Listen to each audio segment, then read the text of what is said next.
بل اکثر ما چونکه مخکې د په باره کې خبره کړې وه نو ډیرو خلکو د دې په باره کې هم تپوس کړو چې لکه خوب یو سړی وویني نو ټیک ده د شپې خو یو سړی خوب ولید بیا ما په هغې کې ویلي مو چې د پړومبۍ حصه کې خوب وویني د هغې تعبیر کله وځي په نیمه شپه کې د هغې تعبیر کله وځي او د شپې په اخري حصه کې چې کوم خوب وویني د هغې تعبیر کله وځي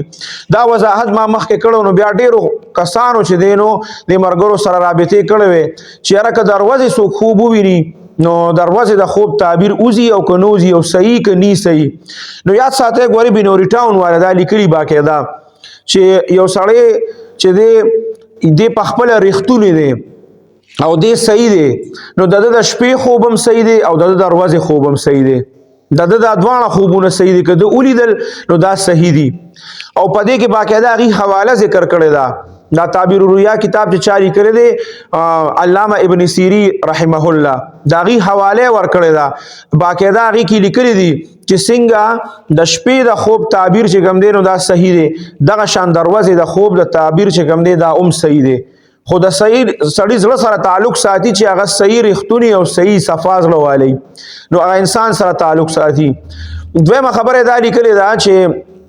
لکه علامه ابن سیری رحمه الله او داغي حواله سره دغه خبره ذکر کړل بیا پکې دا خبره لیکل چې زیات چې کوم مضبوط د خوب تعبیری اوزی نو هغه بنوري ټاون والے لیکلي چې د شپې د اخیری سچ د ځانونو مخکې تهجد او ټیم دغه خوب دغه تعبیر شي نو دغه ډیر زیات زر اوزی او دغه ډیر زیات صحیح خوبي او باقاعده چې کوم دی نو هغه کې یو عجیبه خبره بل هم لیکلې ده چې